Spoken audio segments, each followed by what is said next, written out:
Welcome to this week's episode of Let's Talk Dog Business, when we bring in the amazing Will Polston, talking all things mindset and getting you to think of your North Star.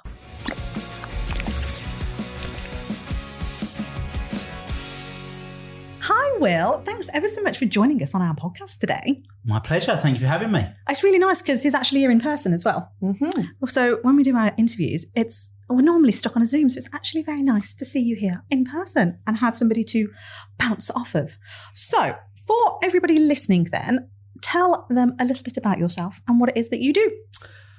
My name's Will Polston. I'm a business strategist and performance coach, and I help people live a life they love by creating and living their North Star. I love that. So the North Star then, tell us more about that then.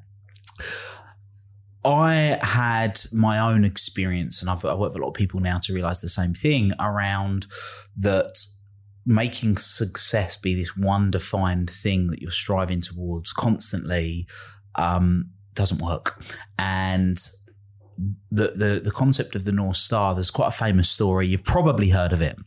It involves a baby born in December in a stable a couple of thousand years ago. Oh, I'm not sure of it. And there were three men, supposedly wise, all carrying presents. And they've achieved their goal of finding this baby. But in every version of the story that I've ever heard, they never actually went to the North Star. And that's what got me thinking. I was like, I've done a bunch of different stuff and I've set these goals and I've achieved these goals and even when I achieve them, I can then find myself feeling quite unfulfilled, or I achieve the goal and I set another one straight away. And it just gave me this idea of, well, what if you never actually achieved the goal? What if you just had this thing that was the guiding light that you followed, but you accepted you were never going to achieve it? So in Buddhist philosophy, they talk about sort of focus on the process, detach from the outcome. And it was an embodiment of that. And I call it when then syndrome. When I achieve this, then I'll be okay. When I achieve that, then I'll be all right. When I achieve this, then I'll be at peace. And that was the process that I'd been going through myself for so long. And one day it just dawned on me and thought, no, have a North Star. And I believe by having that North Star, it not only enables you to feel a lot more fulfilled, energized, inspired, but also there's a lot of information around how it can actually make you live longer as well, which is quite interesting. So can you tell us a little bit about what led you to do what you do now? Yeah, absolutely. So I'll give the short version. I grew up with a belief that money equaled happiness. I went on a tangent to make as much money as I could as early as I could and kind of done okay with that. How that came about is I've got two very wealthy uncles. One's a billionaire, one's a multimillionaire, and my dad used to work in London, hated his job. He used to get up at 5 o'clock in the morning, get home at 7, 8 o'clock at night, and he'd bring the stress and the frustration of work home with him. And I don't know if you can relate to this, but he's one of those people where he'd walk in the room and you could just sense this energy that you just don't want to be around. And that's what it was like for me. And one day I come home from school, I was about 10 years old, and I remember thinking, this is weird, why is Dad home? And it's because he'd quit his job to set up a business with one of my uncles. And when I first knew about it, I was like, oh, this is great. Yes, Dad's going to be just like Uncle Steve. This is going to be amazing, because Uncle Steve was charismatic and full of energy. Anyway, long story short, a few months went by and that business never ended up starting. I'm one of four. I was the oldest of four at 10 years old. And then I witnessed my dad fall into what I would perceive as a depression. Slept in a separate room to my mum, curtains shut all day, didn't leave the house, all the stereotypical stuff. And then at 11 years old, I just connected the dots and it was obvious. Uncle Mark, billionaire, really happy. Uncle Steve, multi-millionaire, really happy. Dad, when he worked in London, all right, he was stressed and frustrated, but he's happier than he is now where he doesn't have any money. So I became that kid buying and selling and ducking and diving and doing whatever I could at school. And then eventually got working in financial services. I stumbled across personal development. The more personal development I did, the more money I made. And that went on for some years. And then I went to an event with a personal development authority, a guy called Tony Robbins, 11 years ago. And that's where I had what I call my lightning moment. And bam, it just hit me. And I cried my eyes out for about 15 minutes because in that moment, I realized my real driver was not money. It had never really been about money. What it was really about was my dad and how my dad hadn't achieved certain things he was capable of, and the impact that had on him and my mum and me and my family and a whole host of other people. And I vowed in that moment, I don't want anyone else to go through the suffering that he went through and we went through, and a bunch of other people, arguably, as a result of that. So from that moment on, I've just been obsessed with anything to do with human awareness, human potential, human behaviour, to enable other people to achieve their full potential, live a life they love, and have what I call the ripple effect, which is when they achieve their full potential, it benefits not only them, but their family, their friends, their community, society, humanity, and the universe. So yeah, that's why. What a story. I've got like a funny feeling, like I feel a bit emotional off the back of that. It's... I love how you just say like you stumbled into personal development as well. So I genuinely feel like for our audience of dog trainers and professionals that are listening, I don't know the answer, it's my gut feeling, that personal development doesn't necessarily enter anybody's radar. I think it's one of these things, like you say, like you stumble into it, and I don't even know how I stumbled into it. I think it was actually through someone going, I'm supposed to be going on this course, but I can't make it. So can you go instead? Because it's right round the corner from you. You might as well just use the ticket. And I was like, of course, it's free. I'm going. And then from then, I was like, fuck my life. Like nothing has been the same since. Yeah, it's it really is one of those in the Matrix, like the red pill or the blue pill. It really is one of those moments. Is once you get your mind open to it, and I think so many people, the majority of us have gone to school and we've had a schooling, but most people hate schooling, but they think they hate education. And it's when they realise, no, they don't hate education, they just hated schooling. And once you learn about education and learn how it can benefit you, because the honest truth is, the reason how I got into personal development was somebody said, if you read this book, you will sell more. And it was a book about how to use something called neuro-linguistic programming in selling. And I remember reading this book and going, oh my God, this is just gold, because I could use it, because back then I still had this belief that money equaled happiness. And I was like, this is amazing. So I was immersing myself in more and more and more of it. And then what happened was I read a book called The Secret. I love that The book. Secret. Yeah. Right, okay. So it's funny because it can go one of two ways. People either love it or they absolutely hate it. Oh, what a load of rubbish. But so I read this book called The Secret, which is about the law of attraction, written by a woman called Rhonda Byrne. And what was fascinating when I read that, so I must have been, I think, about 19 years old. And what was interesting for me was I then became conscious of the things I'd been doing unconsciously. So I had been applying the law of attraction without realizing that there was even a name for it. So I was like, oh, that's really cool. I've been doing this. I had all this evidence of how I knew it could work, so I could apply it more by just honing the skills and working out the nuances and doing that. And yeah. Wow. I have no words, because This is rare. it's Very rare. I think because I'm enjoying the conversation so much, because personal development is something that's really close to our hearts. And it's something that I think unknowingly, really, isn't it, that we are trying to bring awareness to other dog professionals because of how much it's impacted our lives, and how much we can see that it then, like you say, like you're not necessarily looking at it just from the money point of view, but we're impacting the dogs that we end up getting into this industry for by connecting with the humans and doing all of this stuff and just living a much happier, calmer doesn't feel right for me, but but that happier, more fulfilled life. Yeah. And it is that ripple effect, isn't it? Like you talked about, it definitely will, because if you feel like that, then it's going to spread to the people that you work with, and they're going to spread it to people that they're around. Yeah, as well. without a doubt. And I think you've hit the nail on the head. I mean, you can use personal development to have more money. You can have personal development to have more time. You can have personal development to have less stress or more peace, or however you want to phrase it. And if you were to ask most people, do you want to have more money, more time, more peace, or less stress? They're going to go, well, yeah. And you go, well, this is what you've got to do then. They go, really? Is it as simple as that? And I mean, if you learn it and apply it, because of course, just learning it isn't going to wash, but it's transformational. Yeah, it's I always think it's a little bit strange when you start talking about personal development, because I don't think it's an easy to grasp concept. It's not like there's not a book like called I mean, there might be now, but like, go and get this personal development thing, is it? It's like you say, like the secret is it's the law of attraction. And then you've got almost like your marketing strategies, but there's mindset involved in that. And it's all these different facets that you need to almost keep unpeeling. And I feel like you're in a very much, she's my onion at the moment. We're unpeeling lots of layers while she's on this relatively fresh journey into her PD. Well, it's interesting you say that, because in the book, I literally write about something called the onion process, which is exactly that. When you cut an onion, or you take layers of an onion, what happens? You know, the old waterworks come on. That's me at the moment, I'm telling you. And as we unravel these layers, and I think of these layers are all of this stuff that we plaster on.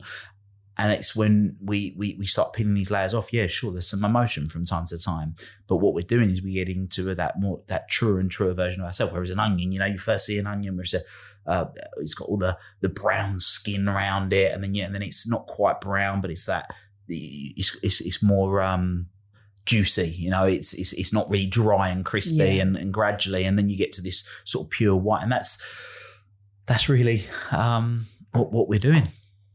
Yeah. So who do you work? Do you work with anybody that needs your help, or do you target certain types of people? Yeah, good question. So over the last 9 years, I mean, to date, I've worked with about 2,500 people in a variety of different formats, events, workshops, coaching programs, one-on-one, which has ranged from everyone, from celebrities, professional athletes, high-profile business owners, right through to I've had the phone call at the early hours of the morning when someone's about to commit suicide, right? So it's really been that spectrum.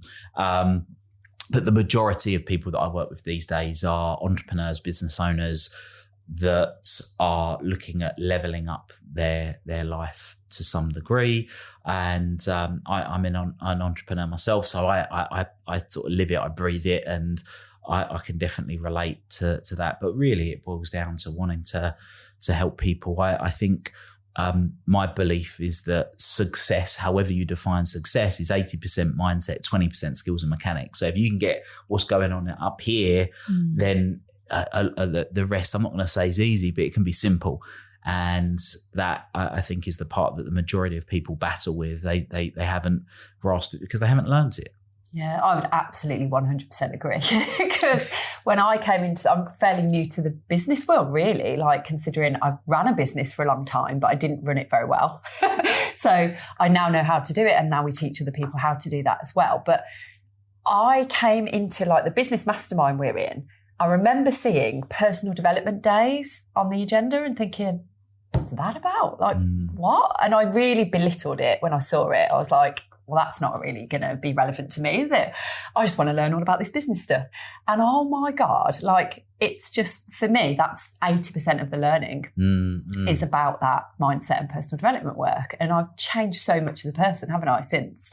And it has been a struggle with home relationships and people around me, because I look at things totally differently now, for the better.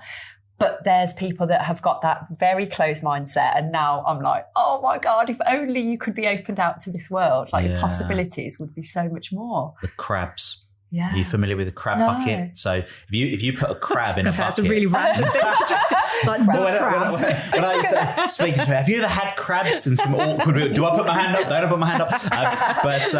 If you put a crab in a bucket, a crab will just climb out the bucket. If you put more than one crab in a bucket, when one crab tries to climb out, the other crabs will pull it back down. So then they all die. Whereas if they just let it, they'd all get out and they'd all live a free life. And I think it's a perfect metaphor for what can happen in life. And what tends to happen is that, like you say, you might have one person, whether it's a family member or a friend or someone that enters into this personal development journey and goes and starts doing things in a different way. What other people perceive is that, oh, well, I'm losing them. Yeah, they're leaving. And there's a lot of stuff that gets spoken about in the world of personal development, which I personally don't agree with, which is they call it cut away the dead wood. Right? Cut away the dead wood, get rid of the... And I just think, well, no, I quite like my other... All right, they may not be all into personal development friends, but my old rugby friends, I still really like hanging out with them. I still like doing stuff with them. So rather than just cut them out, I think about diluting them. So I just spend more time with the people that I want to be spending time with, maybe people with the interest in business or the interest in personal development. And I still see my other friends, but just I'm diluting them with the other people. Sometimes it's not just friends, it's family members as well. So I can spend more time immersed with those people and then still have the common interest with others. And if people really are keen, then if you're that person that's that guiding light and they're going, wow, you seem different, you're acting different, you're taking things in your stride, people will notice it. And after a while, they'll go, that stuff that you've been doing, just tell me a little bit more about that. And they want to know. Yeah, so actually my next question was going to be, how do you deal with that kind of situation then? And that is what you find, that people become intrigued and ask you questions about it, and then you can invite them in that way? Yeah. I think so. Is that, they'll I forget there's some stuff that gets bandied around on social media, but it's something along as at first you'll be ridiculed, then, and there's like 5 different of tiers of it, and that's essentially where you end up. First you'll be laughed at, then you'll be ridiculed, then you'll then you'll start succeeding, then they'll want to know more, or something to that effect. I'm paraphrasing it, but it's it does make sense, doesn't it? I always wonder as well with with stuff like this, because I would say like my friendship group has definitely changed over the years, and I think you could put that down to actually just adulting in general. I could put some of it down to becoming a parent, like being the first of my friendship group to do that. And then also entering this world. Sounds like really elusive, doesn't it? It's like this secret society. Yeah. Come the outside, we're the inner and the outside. Yeah, it's really weird. Go, it does feel, you can see why I think some people might feel it's a bit cult-like. Yeah. But I can see how people, like when you were saying there that some people might think that you're changing, I personally see it as I'm actually just owning all parts of me that have always been there, and I'm just learning more about myself and how to be almost like the best version of myself. Like it's all here, because otherwise it'd be a bit weird, wouldn't it, if you just started, I suppose, acting really differently. But I could also see why people might think that you're changing. So, which is why I quite like your North Star idea around it, because it's like, well, actually, that becomes the thing that, I don't know, like my interpretation when I hear North Star is that, that's what's guiding me. That is my guiding light to get wherever it is I'm going. I haven't got a fucking clue, but I'm heading in a direction because that's where I'm being pulled. And that's it, yeah. So I think of the North Star as this mission. So what's the mission that you're willing to do for the rest of your life? And look, it may change, but for the time being, you're willing to for the rest of your life. You don't have to have an end goal to say that I've made it. So my North Star is to empower people to transform excuses into results and live a life they love.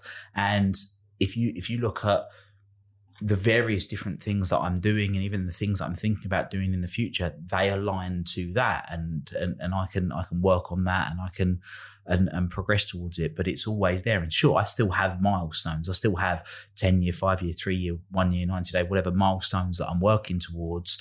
But it's directionally, I know I'm going in where I want to be going. And there's a bunch of different ways that we help people create it, but living aligned to your values and just making sure that you're doing things that are true to you. Because as you said, it's about unlocking your full potential. For me, I think there's the idea of living the same year over and over and over again for 10 years, and then in 10 years' time, just having not progressed or developed in any way. That for me is just hell. I love the fact of I scroll through Facebook every now and then, and I have a memory pop up, and I look at it with my head in my hands thinking, what on earth was I thinking putting that on social media? Why did I do that? Because that for me is a signal of growth, is that I've grown and I've developed, and I'm kind of glad that's the case. And I'm very, or I try to be very aware that if I'm growing every day, then I'm going to be learning stuff that's new and having different perspectives. Do you know what I was thinking of when you were talking then? I was like, I look at Facebook things that pop up like that and look at my hairstyle. What did I do that for? But again, I mean, I pride myself in like changing my appearance quite often. Again, bored quite easily with things. And I was only saying to you, actually, like, I've had the same hairstyle for a while now. Yeah, you actually were. But when I look back at those, like, oh my God, I had like bright red hair, or I had really short hair.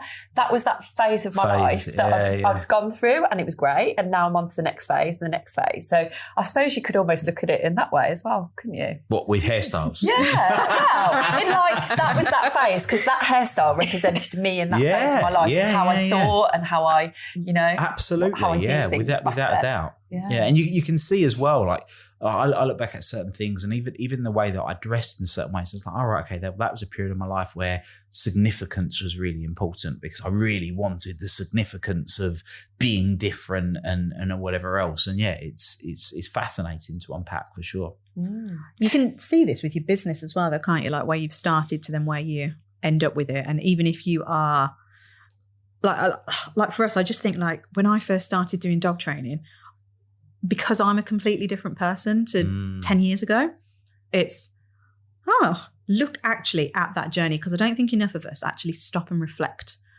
to where we've come from and where we are now, because everything's just so fast paced and we're always thinking about the next thing and the next thing and the next thing.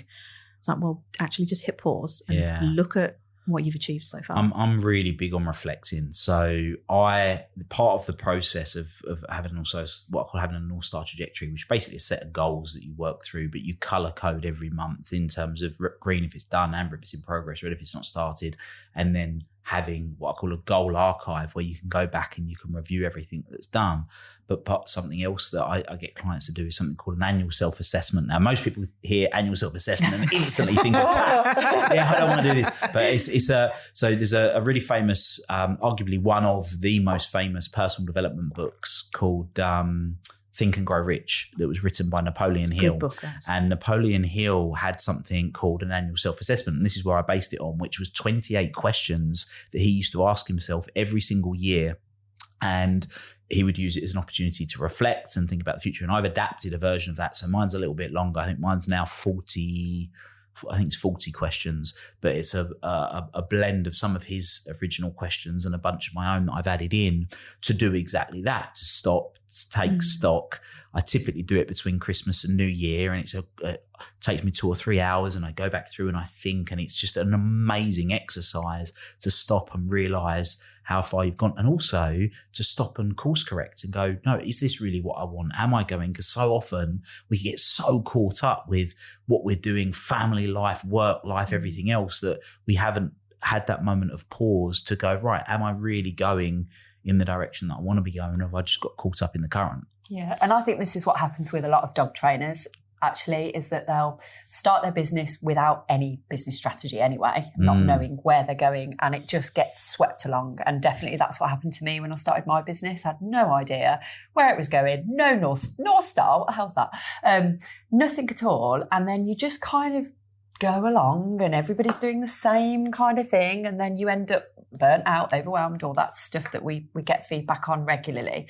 And it's like, how do I then get myself out of this pit of like darkness of everything? You know, that's how it feels for a lot of people. Yeah, it does. I mean, I have a belief around burnout, and a lot of people think they burn out because they're working too hard, and I disagree. I think that the reason that people burn out is because they're not spending enough time doing the stuff that they love doing. Yeah. And when you break it down like that and they go, well, what do you mean? You go, well, if you were spending more time with your family and that's something you're doing, it's not that you want to spend less time doing it. It's just you're not doing enough of it. And when we're living in our highest values, so value is something that's a priority to you. Every single one of us have got a completely unique set of values, as unique as the fingerprint on the end of our finger. And it's that hierarchy of those values which determine what's most important to you. So if you're someone that really values your family, for example, then you would typically identify as a mother, as your primary identity. So we've all got multiple identities. If your primary value is business, and you identify as a business owner over a mother, for example. It's not saying that you don't identify as a mother, but just it's your primary. And when people are living in their highest values, they're using language like I love to, I want to, I desire to. And as a result of that, they're inspired. One of the ways that I know whether people are living in their values or somebody else's values is because the language they're using. So if they're using language like I need to, I ought to, I should, I have to, it's an indication they're living someone else's values. Now, the challenge with that is you constantly need external motivation. Whereas when you're living in your own values, you're not requiring motivation because you've got inspiration. It's coming from within.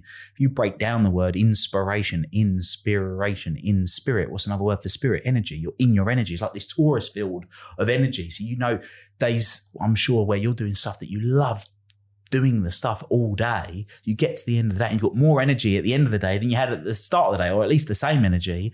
And it's that correction that we're just adjusting every now and then to make sure that we're doing more and more of what we love doing, and life can become a lot more fulfilling that way. Well, this is so relevant to us at the moment with this business, because I think, like we were saying before we started this, that it's gone very big very quickly, and it's still on a very big growth period anyway, trajectory. But we are getting comments of, you're working too hard, you're doing too much, you're going to burn out, and it's because, and I know from my perspective, it was because I was in that phase when I was on my own and I had no clue, and I was doing what I thought I could just do, and I knew nothing different. And I did burn out, and I got to that point because I was doing the things I hated. Yeah. And now we're doing something we absolutely love. And we say it all the time, it doesn't feel like work. It feels like this mission that we've got to change this industry, to make it amazing again, and to bring everybody with us on this journey is so big that it never ever feels like work. Yeah, and we use can a lot of just that. do it day in, day out, and never get sick of it. And that's the North Star, right? Because I talk about having a mission in life that's the equivalent of trying to empty the sea with a spoon. It'll just be so big you're never going to do it, and it sounds like that's what you're doing, and that energy exudes through you, and other people start noticing it, and they get energized by it, and all of a sudden there's people going, well, I want to be part of your world, I want to be part of your community, I want to know what you're doing because I want some of what you're drinking, you know. and that's what creates that ripple effect. Yeah, it's you can see how it really applies to your business though, don't you? Like when you own all of it and you love all of it. We did an interview actually with Rob Moore a few weeks ago, and he said you can't love parts of your business. It's exactly the same like a relationship. You can't just love one part of them and then decide to commit to them for the rest of your life because that one bit that you love. Like, you have to embrace the whole thing. So it's, I don't know, I suppose it's trying to learn and grasp the skill set using personal development, I suppose, on how you envelop all of that. So if you are feeling stuck in your business and you're giving yourself this label of you're burnt out, or rather other people are giving you this label of burnout, how do you, I suppose it's like, what are the tactical steps then you could take to start to love all of it again? Well, the first one is acknowledging emotion, because any emotion that we feel is a label that we give to something, but any emotion, whether it's negative or positive, is simply a signal. That's it. So any negative emotion, if someone's feeling burnt out, frustrated, stressed, it's simply a signal to do one of two things: think differently or act differently. And I forget the person who said the quote, but if you don't like something, change it. And if you can't change it, change the way you think about it. Well, you start with, well, what do I need to change? Is it something that fundamentally is wrong, or structurally I'm doing something wrong? Or is it the thinking? And that's where having someone like you both to work with, for people that are listening to this that are in your industry, having you guys to be able to go to and learn, because sometimes I do believe, and look, I'm I suppose the mindset guy. A lot of people come to me around mindset. Sometimes it isn't always about mindset. Sometimes there is something fundamental that needs to change. If I really want to see the sun rise, it doesn't matter how fast or how far I run west. I can give myself all the positive affirmation and everything in the world. I'm never going to see the sunrise, because I need to act differently. I need to turn around and run the other way. But sometimes the mindset thing is a case of, well, which one is it? And you can do a lot of deep reflection, or you can get a great coach, a great mentor, and they can help you realize that. and make those tweaks. Yeah, we're really big on mentors, aren't we? I think it's been a fundamental thing, I think, that has made the biggest impact for me personally, and now you, and now our business, and now everybody else that we're working with, because you're learning from people that have done it or are going through it, and they're on that journey with you. And for me, if you go back and we think about diluting those people that are affecting your lives potentially negatively, but only because they're not aware of any of this stuff yet. So surrounding yourself with people that are going to uplift you and have your back and truly understand that actually you are just trying to do something epic, whether that's for yourself or your business or whatever it is, like just having that mentor there to support you. And I think, and it sounds like I'm bigging ourselves up here, but I genuinely believe if you've got mentors that are really good, like yourself, in doing the strategic side as well as the mindset, so you can do that, like, hold on, which action step do I need to take? Is it mindset, or is it something that I need to act on and do something differently? Like combining those two skills together, like just magic can happen. And I genuinely think that's what's made us so successful, because we're working with mentors that have got both of those skill sets as well. Yeah. I mean, it goes,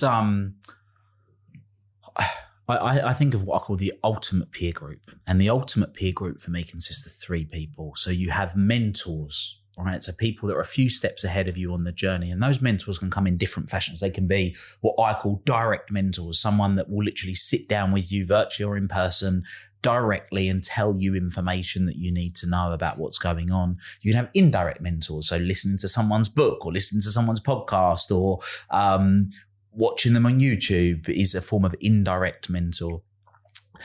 But then you can also have mentors in different areas of life. You might have your business mentor.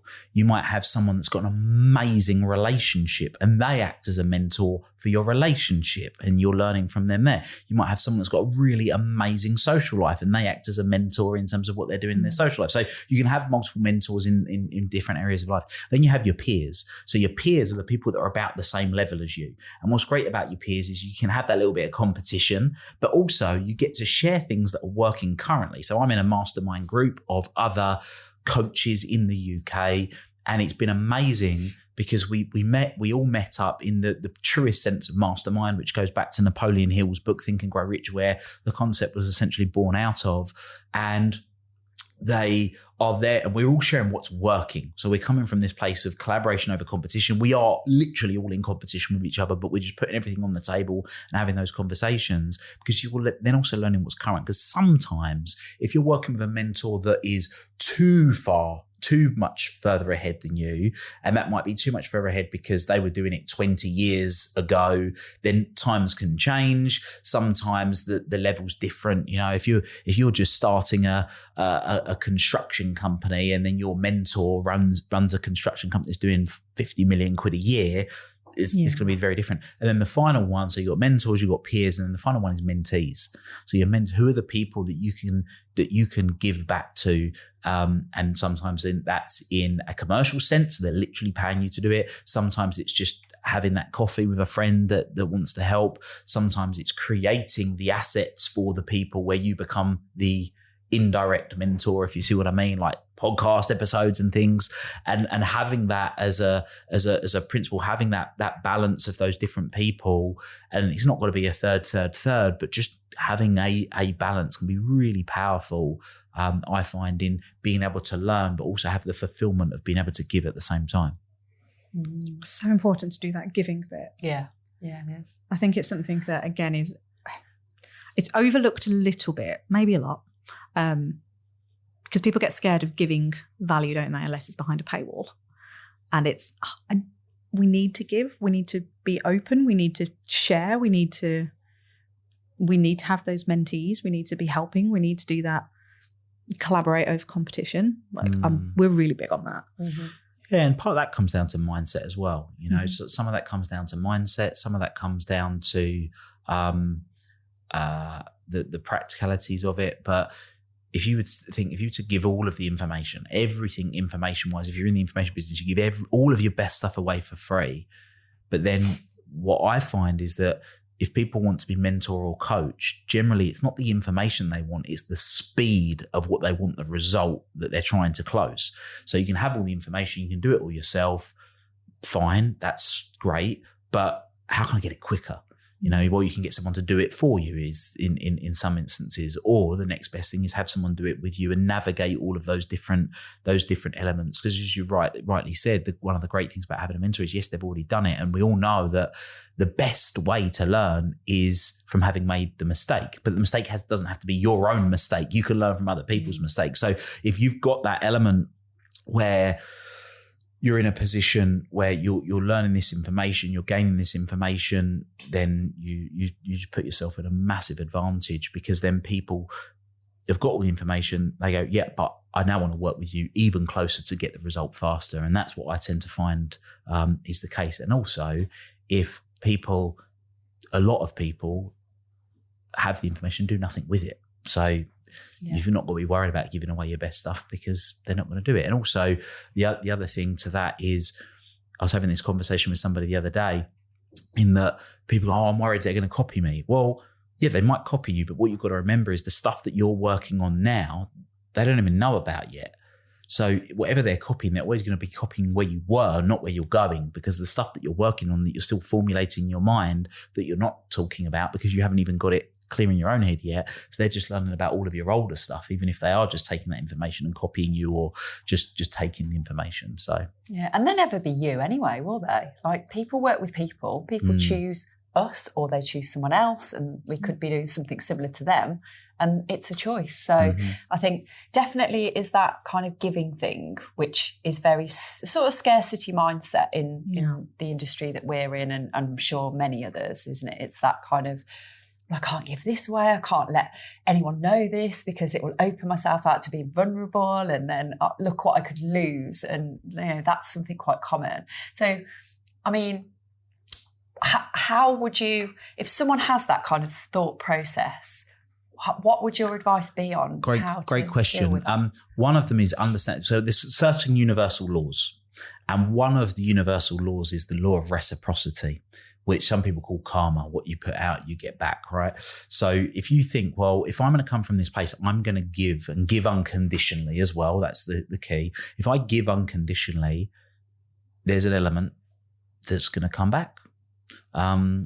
So it's truly understanding one of the universal laws, which is it's a principle that people can live by. So first of all is understanding that.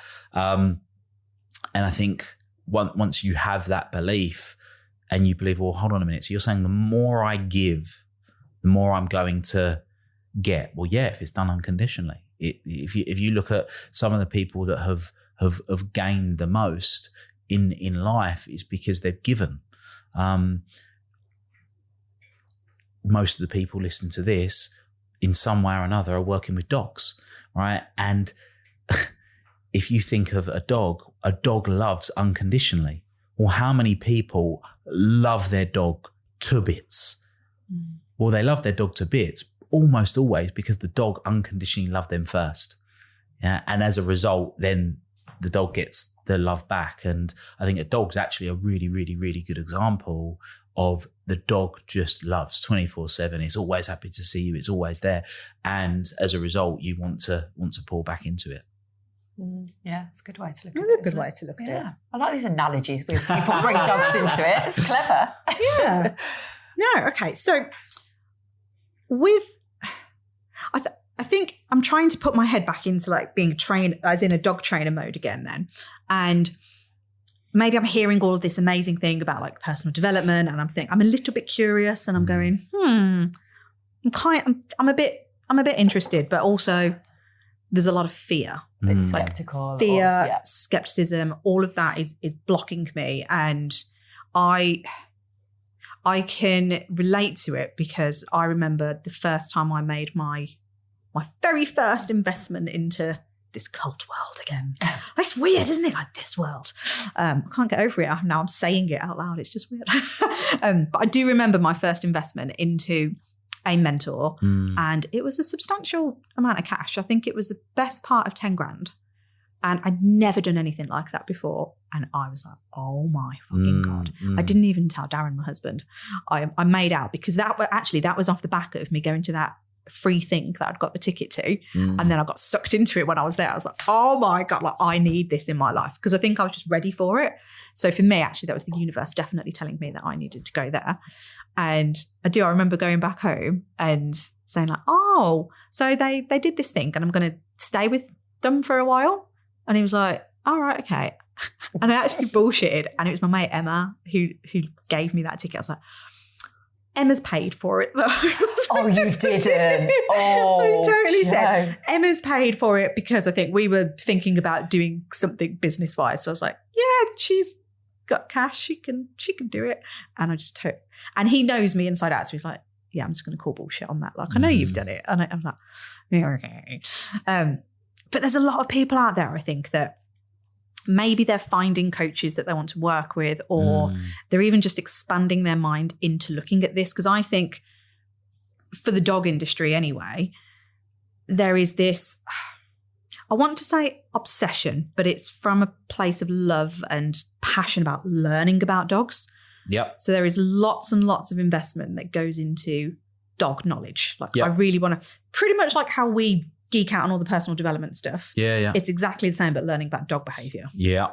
So switching it into going, right, I need to learn all the stuff about dogs. Right. It's a really, really, really good point. And one of the exercises that, I want to talk to the thing about fear first of all. So you said about fear and what stops people. So all fear, every single fear that anyone ever has boils down to one or two things, which is fear of gaining something that they don't want or losing something they do.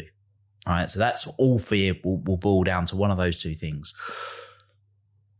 Then obviously it's a case of, well, if you really want to look at it at a real philosophical level, is understanding that nothing is created nor destroyed. It just changes form. So where does it change? What do you learn as a result? Like if you have the belief that there's a few beliefs that I think are really, really fundamental to life. One is you either win or you learn in everything in life. You win or you learn. So if you're learning, you're winning. And if you win, you win. So either way, you're in a positive position. One is that life happens for me, not to me. So you can find yourself, whatever happens along the way is actually, no, this is good. And it's not in the way, it's on the way. So there's a few fundamental beliefs that we can introduce and be able to deal with that.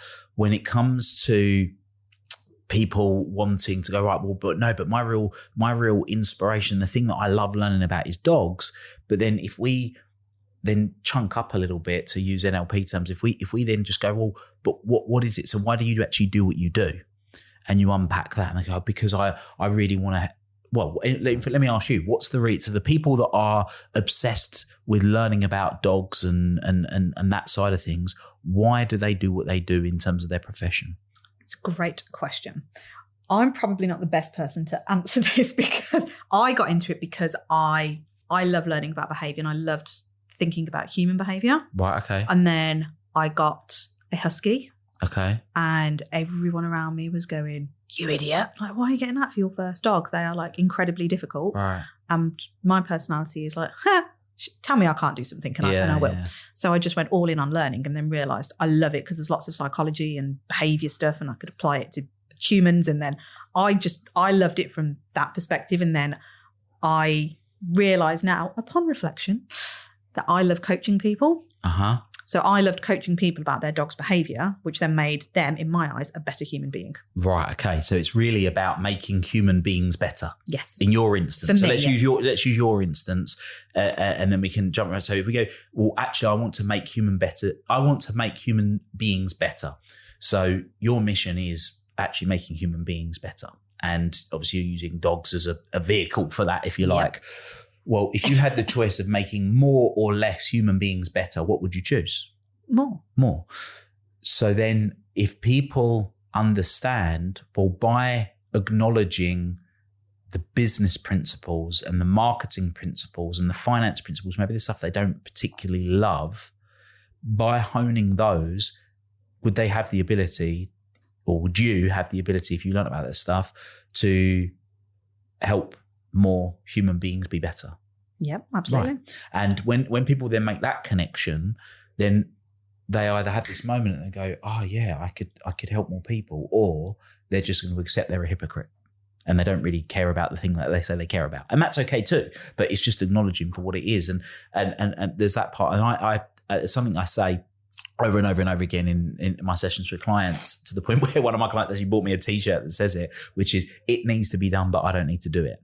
So just because there's marketing, for example, or some other types of business principles, it doesn't mean that they need to do absolutely every single component, but it still needs to be done to be able to get the result that they want to have. It's like this here. Now, you could have gone and learned all about podcasting and microphones and AV equipment, and you could have done all of that stuff, but actually you've gone, well, no, it needs to be done, but I'm just going to hand that over to a wonderful team that are going to be able to do it for you. And then you still get the outcome that you want.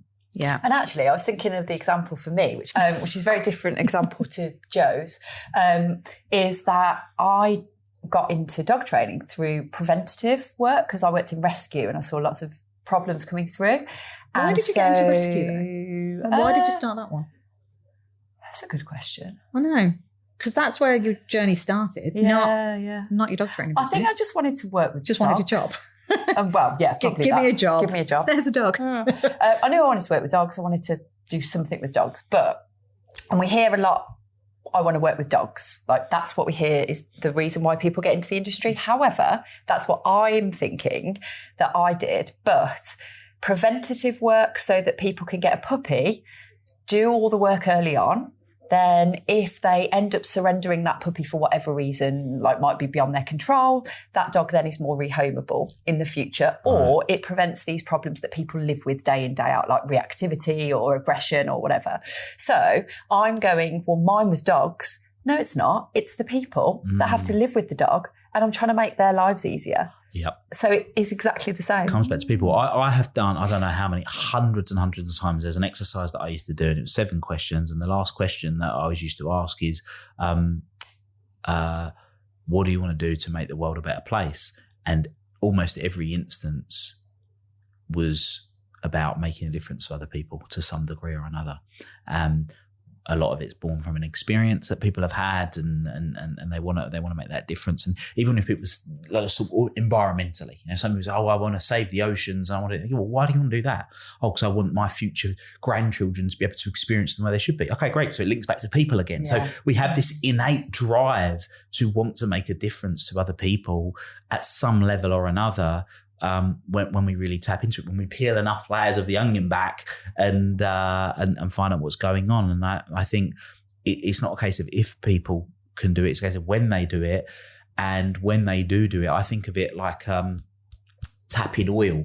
When you see those videos or whatever, they've tapped oil and you see this massive oil explosion of it all just shooting out. I think of that, but in a positive way, of it's like this, you've tapped into this renewable energy source of energy that just keeps coming out and coming out and coming out, that you can channel and direct in a way that fills you up on a daily basis, but also makes a big difference to other people and can make a difference to a whole bunch of other people along the way. When we empower ourselves in all 7 areas of life, and money is one of them, family and attitude and relationships and health, for example, just some of them. But when we do that in all of those areas, life's better. And it's not about comparing it to John or Sarah or Peter or Dave. It's not about comparing it to somebody else. It's about, am I better? It comes back to the thing we were joking about, saying about looking back on Facebook and saying, can I hand on my heart say that this week, this month, this year, I am better than I was? Because that's all we're really ever doing is comparing ourselves to who we were. About 7 years ago, I did a charity boxing match. So sadly, my cousin died of cancer, and I did a charity boxing match to raise money for the hospice that cared for her. And I remember having a boxing trainer at the time, and I was going out and running at 5 a.m. and it was freezing cold. I remember it like it was just yesterday, like -2, -3, 5 a.m. going out running. And I said, all really proud to my boxing trainer, I'm envisaging my opponent running 3 meters in front of me, and I'm running to catch him up, and said this in this really proud way. And he just said, well, you're an idiot. Excuse me? What do you mean? He said, well, you're an idiot. in real life, if he was out running the roads right now, he might be 30 meters ahead of you and you don't know. So you're thinking, right, well, I'm running and now I see he's now behind me and I'm running in front. He said, the only person that you want to be running against is you, and making sure that you are ahead of the best version of you. And it was one of those moments where it was just a kind of a throwaway comment that he made, but it stuck with me because that's all we're ever really competing against is ourselves. And yeah, we're going to have tough days. We're going to have tough times, and not everything's going to be sunshine and rainbows. It's not a journey that goes up like that. We know that's for sure. But if you can hand on your heart, say, do you know what? I've improved in one way or another, and that starts from learning, picking up that one little nugget and going, right, I'm going to apply that. I'm going to put that principle in place. I'm going to reflect on how far I've come, how much closer I have been able to get towards where I want to be, what I want to be being, doing and having. It makes a massive difference. And I think this circles back really nicely to that mission, and knowing what that is so important because, again, unless you know, and I think it always does come back to people because unfortunately a dog is always attached to a human being. So even if you think it is the dog thing we were talking about earlier, it's never going to be. And so drilling people like we do on this, what's your vision, what's your mission, what are your values, does it all align together? It's so important in that respect, isn't it? Because if you don't know you're truly, honestly helping the humans, how can you put everything in place to be able to help them in the best way you possibly can anyway? So you've got no guidance yourself if you don't know who it is you're trying to help in the first place, if you think it's dogs. And just to be clear on this as well, is that it doesn't mean you have to change everything you're saying to say, oh, I help human beings. Like it isn't about that. It's just being aware of it. And there's the sort of the marketing term, sell them what they want, but give them what they need, right? Oh, my dog's being a nightmare and and I don't know the first thing about dog training, but what I have learned through other mediums is that it's almost always never the dog, it's the person, right? So you go, oh, my dog's a nightmare, my dog barks all night, my dog's aggressive, and you're thinking, all right, okay, cool, right? So we know what we need to do with you then, and you're working through it. But it's being able to connect with people in a way where they understand that. And in a lot of instances, and that's really where personal development comes into it. I've got a few mentors and they've said to me, Will, just selling mindset, selling personal development is tough because it's not the thing that people want. Generally speaking, people either want more wealth, they want better relationships, they want better health. Or if you can focus it on one of those three and then you weave the personal development stuff in, then great. But yeah, I think it's very interesting. I'm sure there'll be lots of people listening to this going, I've come on to listen about dog training. But why are we talking about mindset and all that good stuff? But hopefully there's been something that someone takes away and they can apply and look at. But yeah, I mean, for me, we spoke about sort of transformation very early on when with what I'm trying to do. I'm trying to learn all this stuff. I'm an obsessive learner. The whole way up, I've been listening to an audiobook on 2 times speed. I love learning the as much as I can, but it's distilling that down so that it's not just information. It's information that can truly create transformation. And the only way that's going to happen is by people actually doing something differently. There has to be something that's done differently. And sometimes that's about doing more. Sometimes that's about doing less. Peak performance is a subtraction game. So the equation, performance is equal to your potential minus interference. What's the interference that we need to get rid of? Is it sometimes the internal voice up here, or sometimes it's actually physically doing stuff differently? But yeah, I could talk to you all day. I'm loving this conversation. I love it because I genuinely, and I know I said it earlier, but I genuinely don't believe that dog trainers register this at all. I think we're so consumed with, like we've said, that dog knowledge. And I don't even want to say like it's trying to get people to understand, because it's not about getting anyone to understand. It's about modeling it, I suppose, like we talked about earlier, and going, actually, do you know what? We're doing all this stuff. We're not saying you have to do it, but we are showing up every week on this podcast. We're showing up in our Facebook group, and we are delivering everything that is aligned with our values, that is very much people focused in this business and in our training business. And that's where this is where we're seeing the magic happen, because it's our North Star. Yeah. Which actually is a nice way to close this. And I want to actually just point to your book before we close it because it's sitting in front of me and it's a very nice looking book. It is a very nice I want to show it to the camera now. Which camera? There, one here. So, North Star Thinking. Tell everybody a little bit about this amazing book. Thank you. So North Star Thinking, Master Your Mindset and Live a Life You Love. I've essentially taken what I believe to be a lot of the real fundamental principles to be able to create that transformation. So there's 4 main things that we cover in the book. So there's creating a North Star and goal setting and that whole piece in general. Then there's time mastery, which we've not even touched on today, but being able to really master your time. Then there's around what I call evolving your thinking. So introducing new ways of thinking and having some real practical ways of thinking that enable you to live a more energized, fulfilled, inspired life. And then habit creation. So being able to take all of this stuff and actually put the habits in place. And one of the things that was really important for me was there's a lot of books out there that you read the book and it's like just surface level. It really is just surface level. And for you to actually really get any real substance, you've got to go and do the 2-day course or the 4-day course or the 5-day course to actually get anything that's even remotely worth applying. And I didn't want that to be the case. So every single chapter has a whole bunch of questions that you work through. And if you literally read the book and answer every single question, it will create transformation in your life. And not only that, if you read the book, you get to the end of it, there's a link where there's actually an 80-page workbook, PDF workbook that you can just download and work through. So yeah, it really is there as a tool for people to work through and apply this stuff. And there's a whole bunch of examples of where people have applied it and been able to use it to make change. Well, I cannot wait to read this. Yeah, and me. We've got a copy each. Really excited. I know. Thank you for giving us our copies. I know, and signed copies Signed as well. copies as well. I like it. So aside from your book, so North Star Thinking, Will Polston, what other ways can people find out more about you? So willpolston.com is probably the easiest way. So willpolston.com, from there, I mean, you can get access to the podcast, connect on whatever social media channel people want to connect on. I'm on the majority of them. And then one very final question. So you know a little bit more about us now and our mission. Who else do you know that would be an amazing guest for us to take our mission even further? Oh, that's a really good question. Who do I think would be a really good guest?